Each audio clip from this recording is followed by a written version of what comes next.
Join ಆಗ್ತಾ ಇದ್ದಾರೆ ನಮ್ಮ ಪ್ರಿನ್ಸಿಪಲ್ ಎಡಿಟರ್ ರಾಘವ ಸೂರ್ಯ ಸರ್ ನೀವು ಕೂಡ ಉಪಸ್ಥಿತರಿದ್ರಿ ಆ ಒಂದು ಸಂದರ್ಭದಲ್ಲಿ ಉಪೇಂದ್ರ ಅವರ ಪ್ಲಾನಿಂಗ್ಸ್ ಆಗಿರ್ಬೋದು ಆ ಪ್ರಜಾಕೀಯ ಇವಾಗ ಮತ್ತೆ ಸೌಂಡ್ ಮಾಡ್ತಾ ಇದೆ ಒಂದು ರೀತಿಯಾಗಿ ಅವರು ಎಕ್ಸ್ಪ್ಲೈನ್ ಮಾಡಿದಂತಹ ವಿಚಾರಗಳಾಗಿರ್ಬೋದು ಮತ್ತೆ ಯಾವ ರೀತಿಯಾಗಿ ಜನರನ್ನ ಸೆಳೆಯಬಹುದು ಅನ್ನುವಂತಹ ಕೆಲಸ ಮತ್ತೆ ಜಾತಿ ಧರ್ಮ ಹಣ ಇದ್ಯಾವುದು ಕೂಡ ಮುಖ್ಯ ಅಲ್ಲ ಅವರ ಪ್ರಣಾಳಿಕೆನೇ ಡಿಫರೆಂಟ್ ಆಗಿದೆ ವಿಭಿನ್ನವಾಗಿದೆ ಸೊ ನಿಮ್ಮ ಒಪಿನಿಯನ್ ಏನ್ ಸರ್ ಆ ಒಂದು ಪ್ರಜಾಕೀಯದ ಬಗ್ಗೆ ಜನರು ಒಪ್ತಾರಾ ಅವರ ಪ್ರಣಾಳಿಕೆಯನ್ನ well Roja nice question before I say anything ನಾನು ನಿಮಗೊಂದು ಪ್ರಶ್ನೆ ಕೇಳೋಕೆ ಇಷ್ಟಪಡ್ತೀನಿ ಈ ಸಂದರ್ಭದಲ್ಲಿ ಯಾಕಂತ ಹೇಳಿದರೆ ಯಾವಾಗಲೂ ಒಂದು ವರದಿ ಬಂದ ತಕ್ಷಣ ಅಲ್ಲಿ ಹಿಂಗಾಯಿತು ಏನು ವಿಶ್ಲೇಷಣೆ ಅನ್ನೋದನ್ನು ನಾವು ಮಾಡ್ತಾ ಇರ್ತೀವಿ ನೀವು ಕೂಡ ಇವತ್ತು ಅದೇ ಸುದ್ದಿಗೋಷ್ಠಿಯಲ್ಲಿ ಹಾಜರಿದ್ರಿ ಅನೇಕ ಪ್ರಶ್ನೆಗಳನ್ನು ಕೇಳ್ತಾ ಇದ್ರಿ ಪ್ರಾಮಾಣಿಕವಾಗಿ ಹೇಳಿ ಈಗ ಈ ಒಂದು ಇಂಟರ್ಚೇಂಜ್ ಮಾಡ್ಕೊಳ್ಳೋಣ ನಾನು ಕ್ವೆಶನ್ ಕೇಳ್ತೀನಿ ಈಗ ನೀವು ಎಲ್ಲ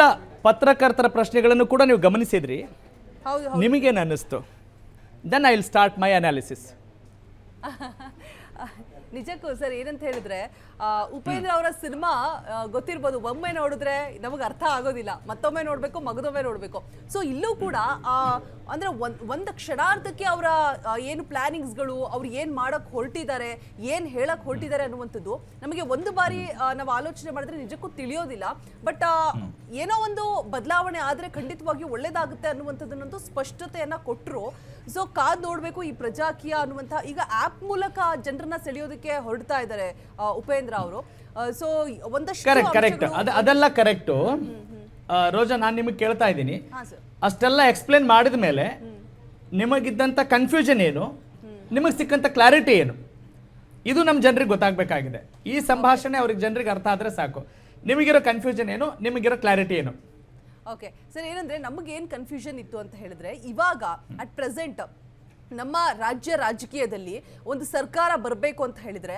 ಹಣ ಜಾತಿ ಧರ್ಮ ಸೊ ಇವೆಲ್ಲವೂ ಕೂಡ ತುಂಬಾ ಇಂಪಾರ್ಟೆಂಟ್ ಆಗುತ್ತೆ ತುಂಬಾ ಮುಖ್ಯ ಆಗುತ್ತೆ ಸೊ ಅದೆಲ್ಲವೂ ಕೂಡ ಬೇಡ ಅದನ್ನೆಲ್ಲ ಹೊರತುಪಡಿಸಿ ನಾನು ಬೇರೇನೋ ಮಾಡ್ತೀನಿ ಅಂತ ಹೊರಟಿದ್ದಾರೆ ಇದನ್ನ ಜನ ಒಪ್ತಾರಾ ಅನ್ನುವಂಥ ಕನ್ಫ್ಯೂಷನ್ ಇತ್ತು ಅವರೊಂದು ಸೂಪರ್ ಅನ್ನುವಂತಹ ಸಿನಿಮಾ ಮಾಡಿದ್ರು ಸರ್ ಅದರಲ್ಲಿ ತುಂಬಾನೇ ಅದ್ಭುತವಾಗಿ ಮೂಡ್ ಬಂತು ಮತ್ತೆ ಜನ ಅದರಲ್ಲಿರುವಂತಹ ರಾಜಕೀಯ ಬೆಳವಣಿಗೆಗಳನ್ನ ಅಪ್ಕೊಂಡ್ರು ಸೊ ಅದು ಸ್ಕ್ರೀನ್ ಮೇಲೆ ತೋರಿಸಿದಂತಹ ರೀತಿನ ನಿಜ ಜೀವನದಲ್ಲಿ ಮಾಡೋದಕ್ಕೆ ಹೊರಟಿದ್ದಾರೆ 2028ಕ್ಕೆ ಏನಾಗುತ್ತೆ ಗೊತ್ತಿಲ್ಲ ಸೊ ಜನ ಒಪ್ಕೊಳ್ತಾರಾ ಇದೆಲ್ಲ ಸಾಧ್ಯ ಇದೆಯಾ ನಿಮ್ಮ ಪ್ರಣಾಳಿಕೆಯಲ್ಲಿ ಮೆನ್ಷನ್ ಮಾಡಿರುವಂತದ್ದೆಲ್ಲವೂ ಕೂಡ ಆಗತ್ತಾ ಅನ್ನುವಂತಹ ಕನ್ಫ್ಯೂಷನ್ಸ್ ಇತ್ತು ಸೊ ಅವ್ರ ಬಳಿ ಕೇಳಿದಂತಹ ಸಂದರ್ಭದಲ್ಲಿ ಅವ್ರು ಕೊಟ್ಟಂತಹ ಉತ್ತರ ಅದೆಲ್ಲದೂ ಕೂಡ ನಿಮ್ಮಿಂದಲೇ ಆಗಬೇಕು ಪ್ರಜೆಗಳೇ ಪ್ರಭುಗಳು ಪ್ರಜಾಕೀಯದ ಮೇನ್ ಕಾನ್ಸೆಪ್ಟ್ ಏನಾಗಿರುತ್ತೆ ಅಂತ ಹೇಳಿದ್ರೆ ಪ್ರಜೆಗಳೇ ಪ್ರಭುಗಳು ಅನ್ನುವಂತಹ ಉತ್ತರವನ್ನ ಕೊಟ್ಟರು ಸೊ ಫೈನಲಿ ಎಲ್ಲವೂ ಕೂಡ ನಿಮ್ಮ ಕೈಯಲ್ಲಿದೆ ನೀವೇ ಎಲ್ಲದಕ್ಕೂ ಕೂಡ ಹೀರೋ ವಿಲನ್ ಆಗಿರ್ತೀರಾ ಅನ್ನುವಂಥ ಮಾತನ್ನ ಉಪೇಂದ್ರ ಅವರು ಫೈನಲ್ ಆಗಿ ಹೇಳಿದ್ರು ಸರ್ ಗಾಟ್ ಇಟ್ ಈಗ ಈ ಎಲ್ಲ ವಿಚಾರಗಳನ್ನು ಗಮನಿಸಿ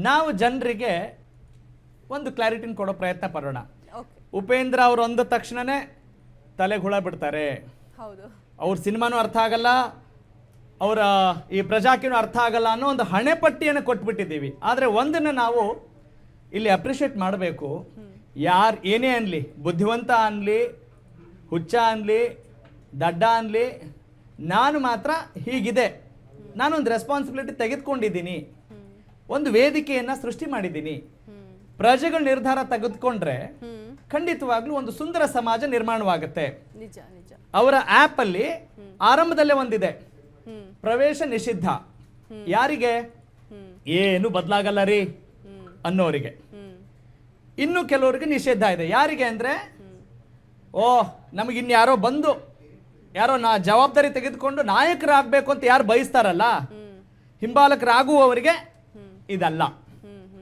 ನಾವೇನ್ ಮಾಡ್ತೀವಿ ಜವಾಬ್ದಾರಿ ತೆಗೆದುಕೊಳ್ಳೋಕೆ ಭಾರಿ ಹಿಂದೇಟ್ ಹಾಕ್ತಿದ್ದೀವಿ ವೋಟ್ ಮಾಡಿದ್ವಿ ಮುಗೀತು ಆಮೇಲೆ ನಾವು ರಾಜಕಾರಣಿಗಳನ್ನ ಬಯೋದೇ ನಮ್ಮ ಕೆಲಸ ಹಂಗಾಗೋದು ಬೇಡ ಅನ್ನೋದಾದ್ರೆ ಈ ಊರು ನನ್ನ ಊರು ಈ ಮನೆ ನನ್ನ ಮನೆ ಈ ತಾಲೂಕು ನನ್ನ ತಾಲೂಕು ಈ ಜಿಲ್ಲೆ ನನ್ನ ಜಿಲ್ಲೆ ಈ ರಾಜ್ಯ ನನ್ನ ರಾಜ್ಯ ಈ ದೇಶ ನನ್ನ ದೇಶ ಅನ್ನುವ ಭಾವನೆ ಇರೋದು ನಿಜಕ್ಕೂ ಪ್ರಾಮಾಣಿಕವಾಗಿದ್ರೆ ನಾವು ಜವಾಬ್ದಾರಿ ತೆಗೆದುಕೊಳ್ತೀವಿ ಏನು ಜವಾಬ್ದಾರಿ ತೆಗೆದುಕೊಳ್ಬೇಕು actually what is the meaning of responsibility ಒಳ್ಳೆ ಅಭ್ಯರ್ಥಿನ ಆಯ್ಕೆ ಮಾಡಬೇಕು ಅಂತೀವಿ ಕರೆಕ್ಟ್ ಅದಕ್ಕೆ ಒಂದು ಒಗ್ಗಟ್ಟು ಬೇಕಾಗಿದೆ ಅವ್ರೇನು ಹೇಳ್ತಾರೆ art accountability responsibility then transformation ನಾವು ಅಕೌಂಟಬಿಲಿಟಿಗೆ ರೆಡಿನೇ ಇಲ್ಲ ನೋಟ ಹಾಕ್ತೀವಿ ಅದೇನಾದ್ರೂ ಪ್ರಯೋಜನಕ್ಕೆ ಬರುತ್ತಾ? ಇಲ್ಲ. ಅಯ್ಯೋ ಇದು ಈ ಜಮಾನದಲ್ಲಿ ವರ್ಕೌಟ್ ಆಗೋದಲ್ಲ ಬಿಡ್ರಿ ಅಂತೀವಿ, ಆ ಜನ ಸರಿ ಇಲ್ಲ ಅಂತೀವಿ. ಆದ್ರೆ ನಾವು ಜನ ಅಲ್ವಾ, ಪತ್ರಕರ್ತರು ಜನ ಅಲ್ವಾ? ಆ ಪ್ರಶ್ನೆ ನಾವು ಮಾಡ್ಕೊಳ್ಳೋದೇ ಇಲ್ಲ. ಪ್ರತಿಯೊಬ್ಬ ಮತದಾರನೂ ಕೂಡ ಜನ ಸರಿ ಇಲ್ಲ ಅಂತ ಹೇಳ್ತಾ ಕೂತ್ಕೊಂಡ್ರೆ ಇನ್ನು ಯಾವಾಗ ಉದ್ಧಾರ ಆಗತ್ತೆ ಅನ್ನೋದು ಪ್ರಮುಖ ಪ್ರಶ್ನೆ. ಈ ದೇಶ ನನ್ನದು, ಈ ಮನೆ ನನ್ನದು, ಈ ಜನ ನನ್ನವರು ಅನ್ನೋ ಭಾವನೆ ಬರೋವರೆಗೂ ಈ ಪ್ರಜಾಕೀಯದ ಬಗ್ಗೆ ಚರ್ಚೆ ನಡೀತಾನೆ ಇರುತ್ತೆ. ಆಕ್ಷನ್ ತೆಗೆದುಕೊಳ್ಳೋರು ಬೇಕಾಗಿದೆ. ಮತ್ತು ಮತದಾರರ ಹಾಗೂ ಪ್ರಜಾಕೀಯ ವೇದಿಕೆಯ ನಡುವೆ ಒಂದು ಸಂಪರ್ಕವನ್ನ ಕಲ್ಪಿಸುವಂತ ಒಂದು ವ್ಯವಸ್ಥೆ ಮಾಡಿದ್ದಾರೆ. ಹಾಗಾಗಿ ನಾವು ರಾಜಕೀಯವನ್ನ ಬೈದು ಅವ್ರು ಸರಿ ಇಲ್ಲ, ಇವ್ರು ದುಡ್ಡು ಮಾಡ್ಕೊಳ್ತಾರೆ ಅಂತ ಹೇಳಿ ನಾವು ಅದೇ ಕೆಲಸವನ್ನು ಮಾಡ್ತಾ ಇದ್ರೆ ಅಂಥವ್ರಿಗೆ ಅಲ್ಲ ಅನ್ನೋದು ಸ್ಪಷ್ಟವಾದಂಥ ವೇದಿಕೆ. ಹಾಗಾಗಿ ಅವರು ನನ್ನ ಹೋಲ್ಡ್ ಕೂಡ, ಅಂದ್ರೆ ಉಪೇಂದ್ರ ಅವರ ಹೋಲ್ಡ್ ಕೂಡ ಈ ಪಕ್ಷದಲ್ಲಿ ಬೇಡ ಅಂತ ಹೇಳಿ ದಿ ರಿಯಲ್ ಪ್ರಜಾಕೀಯ, ಅದರಲ್ಲಿ ಉಪೇಂದ್ರ ಅವ್ರ ಪ್ರಶ್ನೆನೇ ಇಲ್ಲ ಅನ್ನೋದನ್ನ ಅವ್ರು ಹೇಳ್ತಾ ಇದ್ದಾರೆ. ಯಾವುದೋ ನಾಯಕನನ್ನ ನೋಡಿ ಉಪೇಂದ್ರ ಅವರನ್ನ ನೋಡಿ ಓಟ್ ಹಾಕ್ತೀರ ಅಂದ್ರೆ ಹಾಕ್ಲೇಬೇಡಿ ಅಂತಾರೆ. ಇಷ್ಟು ಸದ್ಯಕ್ಕೆ ಸ್ಪಷ್ಟವಾಗಿ ಹೇಳ್ಬೋದು. ಇದು ನನ್ನದು, ನಾನು ಜವಾಬ್ದಾರಿ ತೆಗೆದುಕೊಳ್ತೀನಿ ಅನ್ನೋ ಒಂದು ಭಾವನೆ ಇದ್ರೆ ಖಂಡಿತವಾಗ್ಲೂ ಪ್ರಜಾಕೀಯದಲ್ಲಿ ಅಭ್ಯರ್ಥಿಗಳಾಗಿ ಬಯಸುವವರು ಅಭ್ಯರ್ಥಿಗಳಾಗ್ಬೋದು. ಜನರಿಗೆ ಏನ್ ಬೇಕು ಅನ್ನೋದನ್ನ ಅರ್ಥ ಮಾಡಿಕೊಂಡು ಅಂಥವ್ರು ಕೆಲಸ ಮಾಡೋರು, ಪ್ರಜೆಗಳೇ ಮಾಲೀಕರು, ಅಲ್ಲಿ ಕೆಲಸ ಮಾಡೋವನೇ ಕಾರ್ಮಿಕ. ಅಂದ್ರೆ ಅದು MLA ಆಗಿರ್ಬೋದು, MP ಆಗಿರ್ಬೋದು, ಒಬ್ಬ ಗ್ರಾಮ ಪಂಚಾಯತ್ ಸದಸ್ಯ ಆಗಿರ್ಬೋದು. ಅದೇ ಬಹಳ ಸರಳವಾದಂತ ಸ್ಪಷ್ಟನೆ ಅನ್ನೋದು ನನಗೆ ಅರ್ಥ ಆಗಿದೆ, ಅರ್ಥ ಮಾಡ್ಕೊಂಡಿದ್ದೀನಿ. Over to you now. Sir, ಏನಂತ ಹೇಳಿದ್ರೆ ಈಗ ಈ ಪ್ರಜಾಕೀಯ ಕಾನ್ಸೆಪ್ಟ್ ಏನಾಗಿರುತ್ತೆ ಅಂತ ಅಂದ್ರೆ ಪ್ರಜೆಗಳೇ ಪ್ರಭುಗಳು ಅನ್ನುವಂಥದ್ದು. ಕರೆಕ್ಟಾ ಸರ್? ಅವರ ಒಂದು ಥಾಟ್ ಇಲ್ಲಿ ಪ್ರಜೆಗಳೇ ನಾಯಕರು, ಪ್ರಜೆಗಳೇ ಪ್ರಭುಗಳು ಅನ್ನುವಂಥದ್ದು. ಸೊ ಇವಾಗ ಯಾರಾದ್ರೂ ನಾಯಕರನ್ನ ನಾವು ಗೆಲ್ಸಿರ್ತೀವಿ, ಅವ್ರು ಚೆನ್ನಾಗಿ ಕೆಲಸ ಮಾಡಿಲ್ಲ ಅಂತ ಅಂದಾಗ ಪುನಃ ನಾವು ಪ್ರಜೆಗಳಿಗೆ ಬೈಯೋದು, ನೀಟಾಗಿ ವೋಟ್ ಹಾಕಿಲ್ಲ, ಒಳ್ಳೆ ಅಭ್ಯರ್ಥಿನ ಸೆಲೆಕ್ಟ್ ಮಾಡಿಲ್ಲ ಅಂತ ಹೇಳ್ಬಿಟ್ಟು. ಸೊ ಈಗ ನಾವೇ ಪ್ರಭುಗಳು ಅಂದ್ರೆ ಪ್ರಜೆಗಳೇ ಪ್ರಭುಗಳು ಅಂತ ಹೇಳಿಕೆನ ಕೊಡ್ತಾ ಇದ್ದಾರೆ. ಸೊ ಇನ್ ಕೇಸ್ ದುಡ್ಡು ಇಸ್ಕೊಂಡು ಮಗದೊಂದು ಏನೋ ಒಂದು ಆಮಿಷಕ್ಕೆ ಒಳಗಾಗಿ ಆವಾಗ ನಾವುಗಳೇನಾದ್ರೂ ತಪ್ಪು ಮಾಡಿದ್ರೆ ಇವಾಗ ಯಾರನ್ನ ಬ್ಲೇಮ್ ಮಾಡಬೇಕು ಅಂತ ಉಪೇಂದ್ರ ಅವರ ಪ್ರಕಾರ?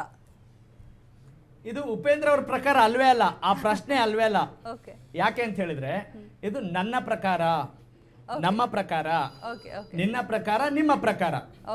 ಅಂದ್ರೆ ಉಪೇಂದ್ರ ಅನ್ನೋದು ರೆಪ್ರೆಸೆಂಟೇಟಿವ್ ಆಫ್ ಆಲ್. ಈಗ ಅವರು ಒಂದು ನೇಮ್ ಮಾಡಿದ್ದಾರೆ, ಜನರು ಗುರುತಿಸ್ತಾರೆ, ಪ್ರಸಿದ್ಧಿ ಇದೆ ಅನ್ನೋ ಕಾರಣಕ್ಕೆ ಅವರ ಒಂದು ಪಕ್ಷ ಅಂತ ನಾವು ಕರಿತೀವಿ ಬಿಟ್ರೆ, ಆದ್ರೆ ಉಪೇಂದ್ರ ಅವರನ್ನ ಅವರ ಪಕ್ಷದಲ್ಲಿ ಉಪೇಂದ್ರ ಅನ್ನೋ ಫೋಟೋ ಕೂಡ ಇಲ್ಲ, ಅವ್ರ ಹೆಸರು ಕೂಡ ಇಲ್ಲ. ಇದು ಕಂಪ್ಲೀಟ್ ಆಗಿ ಪ್ರಜೆಗಳ ಪಕ್ಷ ಆಗ್ಬೇಕು ಅನ್ನೋದು ಅವರ ಉದ್ದೇಶ ಅನ್ನೋದು ಇಲ್ಲಿವರೆಗೂ ಅವರು ಪ್ರಜಾಕೀಯ ಸ್ಥಾಪನೆ ಮಾಡಿದಾಗಿಂದ ಅದೇ ಉದ್ದೇಶವನ್ನ ಅರ್ಥ ಮಾಡಿಸಿಕೊಳ್ಳುವ ನಿಟ್ಟಿನಲ್ಲಿ ಒಂದು ಪ್ರಯತ್ನ ಪಡ್ತಾ ಇದ್ದಾರೆ. Okay, thank you sir. So ಈ ಐಡಿಯಾ ಮಾಡಿರೋದು ಕೂಡ ಇವಾಗ ಏನಂದ್ರೆ ಏನು ಮಾತಾಡಿದ್ರು ಕಷ್ಟ ಆಗ್ಬಿಟ್ಟಿದೆ. ಏನೋ ಒಂಚೂರು ಆ ಕಡೆ ಈ ಕಡೆ ಮಾತಾಡಿದ್ರೆ, ನೇರವಾಗಿ ಮಾತಾಡಿದ್ರು ಕೂಡ ಲೆಫ್ಟ್ ರೈಟ್ ಅಂತ ಯೋಚನೆ ಮಾಡೋ ಥರ ಆಗ್ಬಿಟ್ಟಿದೆ. ಸ್ವಲ್ಪ ಭಯ ಆಗ್ತಿದೆ ಮಾತಾಡೋದಕ್ಕೆ. ಯಾಕಂದ್ರೆ ಲೆಫ್ಟ್ ಇರೋನು ಕೂಡ ಡಿಪೆಂಡ್ ಆಗಿರ್ತಾನೆ, ವಾಲ್ಕೊಂಡಿರ್ತಾನೆ ಒಬ್ಬರ ಮೇಲೆ, ರೈಟ್ ಒಬ್ಬರ ಮೇಲೆ ವಾಲ್ಕೊಂಡಿರ್ತಾನೆ. ನಾನು ಸ್ಟ್ರೈಟ್ ಆಗಿ ನಿಂತಿದ್ದೀನಿ ಸೆಂಟ್ರಲ್ಲಿ. ಸೊ ಇಂಡಿಪೆಂಡೆಂಟ್ ಆಗಿ ಯೋಚನೆ ಮಾಡ್ತೀನಿ ಅನ್ಕೊಂಡಿದ್ದೀನಿ. ಸೊ ಈ ಐಡಿಯಾ ಮಾಡಿರೋದು ಕೂಡ ಇಂಡಿಪೆಂಡೆಂಟ್ ಆಗಿ ಸ್ವತಂತ್ರವಾಗಿ ಯೋಚನೆ ಮಾಡೋರಿಗೆ ಮಾಡಿರೋದು ಇದು. ಇಲ್ಲಿ ಬಿಟ್ರೆ ನ್ಯಾಚುರಲ್ ಆಗಿರುತ್ತೆ. ನಮ್ಮ ಸಿನಿಮಾದಲ್ಲಿ ಹಂಗೆ ಹೋಗ್ತಾ ಇರ್ತಾರೆ ಮಧ್ಯದಲ್ಲಿ, ಆ ಥರ ತುಂಬಾ ನ್ಯಾಚುರಲ್ ಆಗಿರುತ್ತೆ.